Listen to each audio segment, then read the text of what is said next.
In 2001, the Taliban swept through Afghanistan's Bamiyan Valley.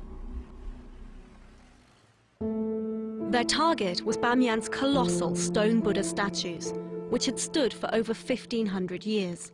The world watched powerless, as one of its true wonders was lost.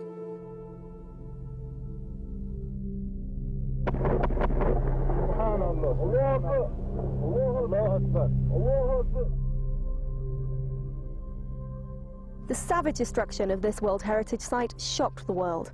But can it be restored to its former glory?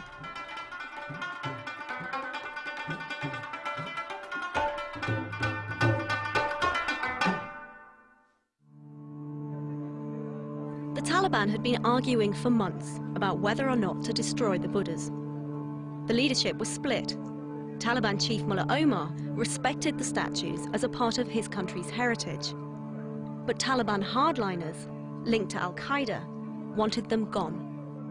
There was an earlier commander who was besieging one. He said, the first thing I'm going to do is to go in there and blow up the Buddhas. And Mullah Omar, said, hey, that's not the way we behaved. Finally, the hardliners said, okay, if you're not with us, that means you're against us, which means, The Buddha's fate had been decided. Mullah Omar lost his leadership position completely because this was 180 degrees away from the edicts that he had been saying. His voice no longer came. Foreign governments pleaded with the Taliban to save the statues. But the hardliners went ahead with their show of power.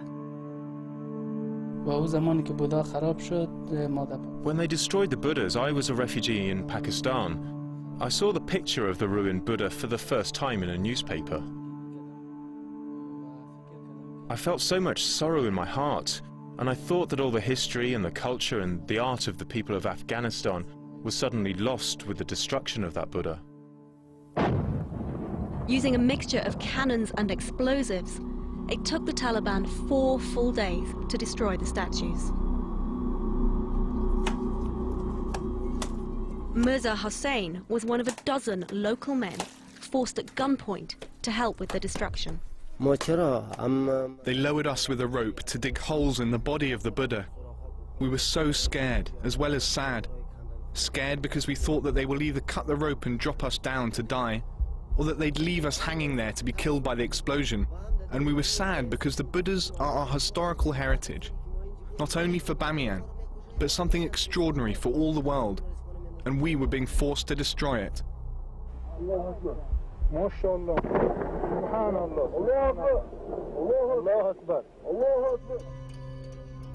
But the Buddha statues belong to another Afghanistan, a country once prosperous and powerful, at the heart of the ancient silk trading route. The statues were just a small part of the Bamiyan site. There's a labyrinth of caves where thousands of monks once lived and worshipped. Wide-eyed early travelers wrote of its beauty and colorful splendor. The walls of the caves were lined with carvings and intricate mural paintings. What remained of it, the Taliban destroyed too. They left behind a form of artwork of their own, by throwing their shoes at the walls to destroy the paintings. It's hard to see this as anything other than an act of cultural vandalism. But for the people of Bamiyan, it robbed them of their greatest resource. But since the defeat of the Taliban in 2001, there's been peace here in the Bamiyan Valley. And with that peace comes optimism and some big plans for the future. And they start right here on this site.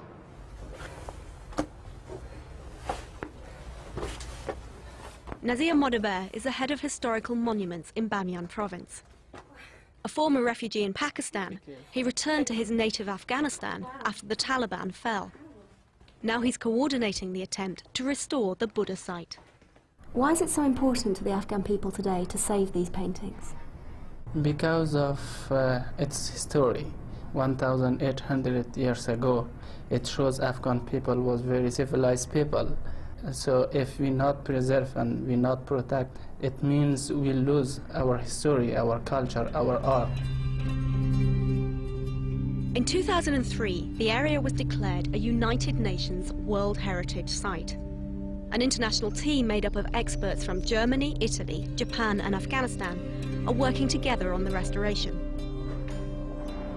Incredibly, despite the fact the giant statues were blown into oblivion, the Afghan government's ultimate aim is to one day rebuild them. Georgios Tabakis is charged with salvaging what is left of the once 50-meter-high Buddha. We are here collecting the fragments, the remains of the large Buddha figures. Here, after the explosion, some pieces have fallen down almost 40 meters. The explosion itself turned everything upside down. So the finding position does not reveal anything if the piece really belongs to the left or the right side of the figure. It's painstakingly slow work and it's risky. It is dangerous, so you have to be careful. In the rubble itself, ammunition, shells, therefore we have a deminer working on the site. Once his sonar makes a sound, he has to check if it's just an ordinary piece of metal or it's something dangerous. Tabakis' team have recovered thousands of fragments of different sizes, over 200 tons of them. If the statues were to be recreated, then every piece, however tiny, is a crucial find. And the pieces have revealed some hidden secrets about how the Buddhists originally built the statues. They finished the rock carving, and in order to make the plaster grab on the surface, they made these holes, put these sticks inside, and now what happened then? They took these kind of strings, which then were put on top of these pieces. So by that means they could control the fold, the line of the fold. Because on top of these then they could apply the plaster, and here we have a nice example of one of these original folds of the garment of the figure. So this is the Buddha's clothes. You can say, exactly. The Hindu Kush mountains of the Bamyan Valley have repelled many invaders over the years. The signs of war are so common here, they're part of the architecture, and not only from the Taliban. In the 1970s, it was the Soviets, before that the British, and in centuries past, warriors like Alexander the Great and Genghis Khan. For generations, the Hazara people who live here have made their home in and around the Buddha site. Fierce, proud and industrious, they are believed by some to be the direct descendants of Genghis Khan's Mongol army.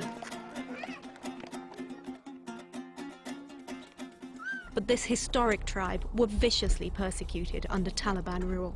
When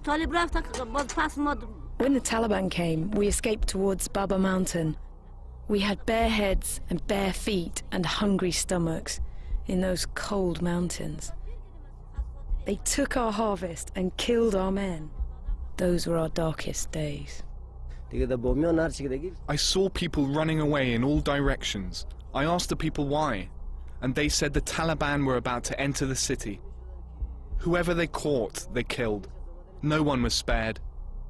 As soon as my husband went outside, he was shot and killed on the spot. We ran away and left his dead body. My son was also killed.